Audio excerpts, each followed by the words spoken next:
In an earlier video, we described one of the adventures faced by Odysseus and his men against the Cyclops, Polyphemus, and how he escaped the creature's clutches by using his cunning, metis, and employing a trick of wordplay to make himself effectively disappear and remain invisible for as long as he needed in order to escape.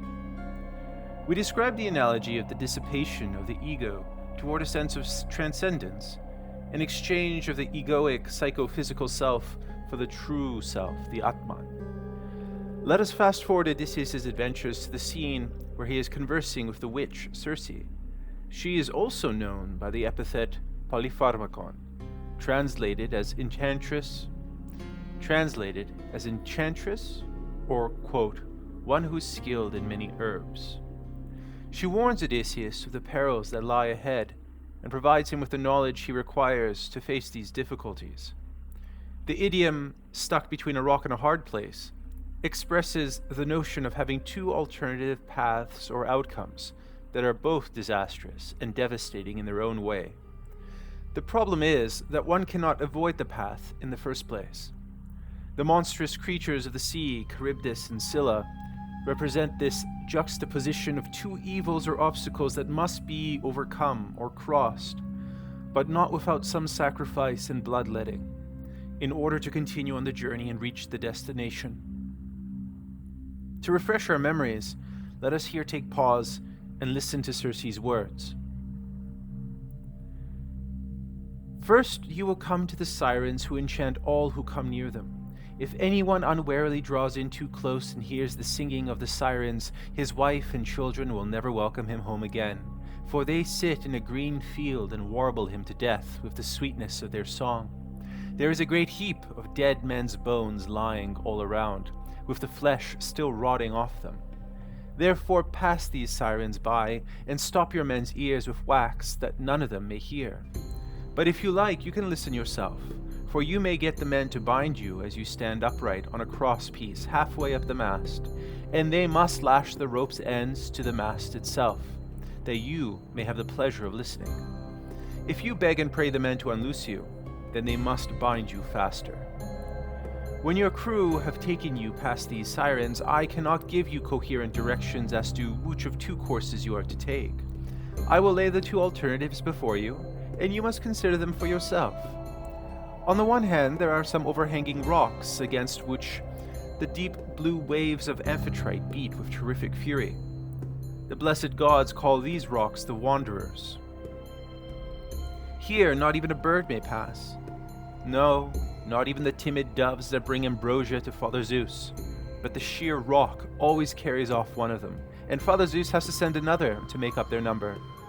No ship that ever came to these rocks has got away again. But the waves and the whirlwinds of fire are freighted with wreckage and with the bodies of dead men. The only vessel that ever sailed and got through was the famous Argo on her way from the house of Aeetes, and she too would have gone against these great rocks, only that Hera piloted her past them for the love she bore to Jason. Of these two rocks, the one reaches heaven and its peak is lost in a dark cloud. This never leaves it, so that the top is never clear, not even in summer and early autumn. No man, though he had 20 hands and 20 feet, could get a foothold on it and climb it, for it runs sheer up, as smooth as though it has been polished. In the middle of it there is a large cavern, looking west and turned towards Erebus. You must take your ship this way, but the cave is so high up that not even the stoutest archer could send an arrow into it. Inside it Scylla sits and yelps with a voice that you might take to be that of a young hound. But in truth she is a dreadful monster, and no one, not even a god, could face her without being terror-stricken. She has 12 misshapen feet and 6 necks of the most prodigious length, and at the end of each neck she has a frightful head with 3 rows of teeth in each, all set very close together so that they would crunch anyone to death in a moment.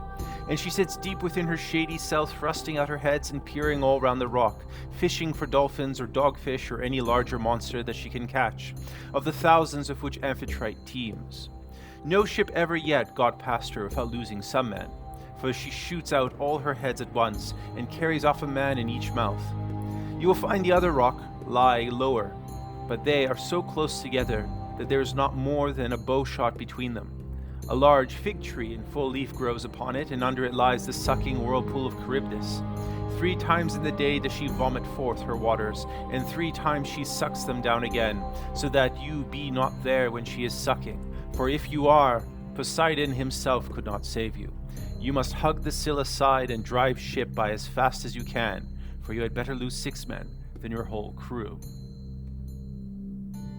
This video will follow the analysis of Roger Sorter, who considers that the fantastical tale of Odysseus is not only meant to be read as a mythological adventure story, and in fact carries deeper significations and esoteric ideas, particularly with regard to astrology and cosmology. It may seem curious to the modern imagination that poetry may be a medium by which scientific assertions are encrypted. This is undoubtedly a failure of understanding on our part, and our presupposition that science and religion are diametrically opposed pursuits. Many mythological narratives, for example, those expounded by Empedocles, disclose the reasoning apparatus by which natural and cosmological events are understood and expounded upon. These are not unsophisticated explanations of scientific reasoning in a sense of a proto-science, just like the discipline of alchemy is not a proto-chemistry. This is science. This is using the observation of empirical data to formulate theories and expressions of the cosmos, albeit in symbolic form for conveying and teaching to others. As for the medium, the poetical narrative, all expressions of language emerge through poetry, for poetry is the most primordial of human expression, if not for the sole reason that it mimics the songs of the birds. Sorter takes the analysis of these series of events and superimposes Plato's famous myth of air.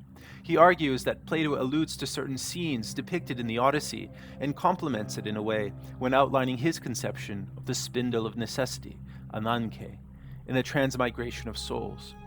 Plato begins the story of the myth of air by first distancing himself from Homer and saying that the narrative he is about to embark on is in fact not a story which Odysseus had shared with King Alcinous.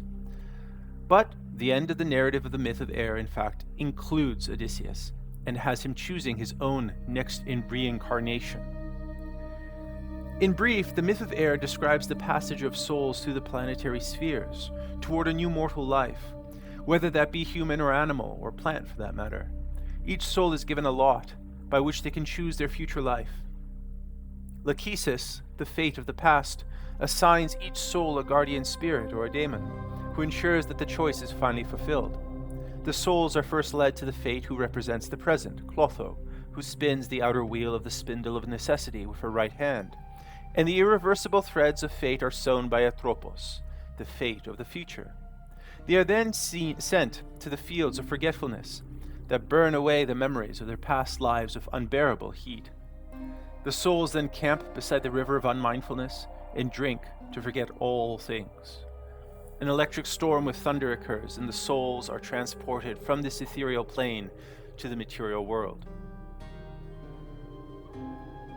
As Odysseus continues on his travels, his passage is effectively a counter-movement that seeks to reverse and hence escape from the soul's reincarnation on Earth, which had to travel through all the planetary spheres first. This descent of the soul through the planets eventually results in birth, but ultimately results in death. Odysseus will be confronting this death on a temporal plane, the sublunary realm of this world where all humans are affected by the fates and the planetary spheres that directly or indirectly influence our lives. Odysseus seeks to escape the baneful effects of the planets by becoming immortal. In fact, later, Calypso offers him this immortality, mingled, of course, with sensual pleasure that still conforms to earthly delights and desires. But this immortality would still be as a divine rather than as a human being. So there would still be a sort of transcendence. However, this offer of immortality he eventually refuses, perhaps because he felt it a dead end? As we can see from Circe's speech, there is no way that Odysseus can save his crew by taking a different route and avoiding Scylla and Charybdis, since the alternate path is through the wandering rocks, which destroy all that try to pass, excepting the one ship of Argos, only because Hera wanted her beloved Jason to survive unharmed. Even Zeus's messenger doves are not unaffected by the dangers of the rock formation, hence the fact that one of two messenger birds will die, thereby necessitating the sending along of a third bird to fully transfer whatever it is that the god of gods requests. So there is no real solution to the problem. Either have all of your men, along with your ship, destroyed, or risk the narrow passage between Scylla and Charybdis, where the multi-headed Scylla is bounded by fate to consume 6 of your men. The Sirens, creatures who sing melodiously and simultaneously entrance their listeners and let them dash themselves against the rocks to their doom, are also creatures who possess knowledge of all. For they try to seduce Odysseus with their song and their promise of unveiling the forgotten stories of Troy. In Homer's version there are 2 sirens, but in Plato's myth of air there are 8. In Plato's account, each siren stands on a revolution of a ring, and the revolving motion results in a frequency that emits a musical note. These 8 sirens together yield the 8 notes that comprise the octave. This is harmony of the spheres, since it is believed that the planetary spheres emit this cosmic music. According to Sorter, the words of the fates and the music of the sirens are coordinated in parallel structure, both evoking the destiny of the world's inhabitants. Furthermore, the rotating whirlpool of Charybdis is reminiscent of the revolution of concentric circles surrounding the Earth and extending outward in larger rotations until you reach Saturn. The rotation and spinning of the planets in their axis mimic the whirling pools of water. In Plato's myth of air, the souls that are waiting to be reborn after having chosen a new life are meant to cross the planetary orbits in order to reach the center of that centripetal force, that being the Earth. In order to escape Charybdis and its pull, Odysseus rows to the cliff on which Scylla is situated and then holds onto a fig tree.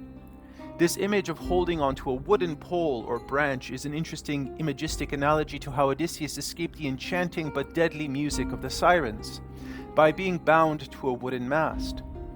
The fig tree and the hewn wooden mast both act as a grounding, perhaps in the sense of a world axis, that supports and allows him to safely pass the danger. Parallel to Charybdis is Scylla, with its 6 heads representing the 7 planetary scheme, but with one element missing, namely the sun, which is later covered in the next adventure of the Cattle of the Sun on the island of Thrinace. Scylla also has 12 feet, which may in fact be representative of the zodiacal signs. Each head, having 3 rows of teeth, may in fact represent the 3 phases of a planet's course. Interestingly, each of its 6 heads acts independently, but yet is attached at the base of the creature. Sorter sees this as the representation of diversity within unity that one can find about the astrological interaction among the planets. Scylla's body is embedded inside the center of the cliff in a large dark cave. So when the creatures consume each of the 6 men, each one is being propelled toward Erebus. In the etymology of ancient Homeric Greek, darkness is synonymous with death. Essentially, a reversal in position is happening, a mirror imaging. Odysseus is trying to remain alive in order to return home, akin to achieving immortality, while the corpses surrounding the Sirens and the men being dragged away and eaten by Scylla are corresponding to the souls that are waiting in the myth of air for reincarnation into a next life. The movement toward Genesis and mortality, through the darkness, back into death, the revolution of samsara. The distinction here is not between alive and dead, but between immortal and mortal. Let us quickly demonstrate here how Scylla and Charybdis are in fact not 2 opposing forces, but 2 complementary forces that are so carefully described in Homer's epic that they come across as a single entity. Sorter quotes, "Scylla and Charybdis are the same danger represented in 2 different planes. Firstly, the sound of the rushing water that is being swallowed and expelled by Charybdis is described in alliteration and onomatopoeia. This is in juxtaposition to the puppy-like barking and yelping of the hungry Scylla. Secondly, Scylla's cliff has a collection of dark blue clouds at the top. This is mirrored by the center of the Charybdis and its whirlpool, which exposes the sea's sand, the color also of dark clouds. When Charybdis shoots out water, it reaches the heights of the cliff, and the whole space in between the heights is shrouded in mist and fog, in a way obscuring the distinction between those 2. The third is destruction also lies at the center of these monsters, the center of the cliff where Scylla's body resides, and the center of the whirlpool where one is dragged and drowned at the bottom of the sea. And finally, Charybdis destroys those who desire to escape from Scylla, while Scylla destroys those who desire to escape from fear of Charybdis. They are working in tandem with one another. As Sorter says, quote, "The Sirens of Homer provide the music, Charybdis the motion, and Scylla the numbers. These three adventures taken together constitute the cosmological order which Plato describes in the myth of air." The survival of this encounter by Odysseus and his men leads him to the cattle of the sun, where the sacred cows and sheep of Helios reside. In this land of the sun, there are 7 times 50 sheep and 7 times 50 cows. These represent the night and day, respectively. Essentially, the number of days are rounded off to the closest decad, that being 350. The men consume the animals, but even their corpses and slabs of meat still move around slowly and murmur with animal lowing. These animals are in fact immortal, and to consume them is to curse oneself into mortality, toward regeneration and rebirth. It is noteworthy that all the sailors consume the meat, apart from Odysseus, who abstains. Just like the ancient Egyptians, as well as the Christian calendars of saints, each day of the year is represented as an entity that is immortal in a sense. As long as the sun continues to rise and set, the personification of the immortal day and night continue till the end of time, or the end of the sun itself. By consuming the immortal substance of the cows that represent the calendar days, one is in fact embedding oneself in the temporal realm and ensuring that one's fate is sealed for rebirth and reincarnation. In conclusion, we can see how Odysseus' travels convey more than the superficial reading of an entertaining yarn or mythological adventure story. There are deeper correspondences waiting to be unveiled, along with a more in-depth esoteric understanding of human fate and life after death. Take care for now.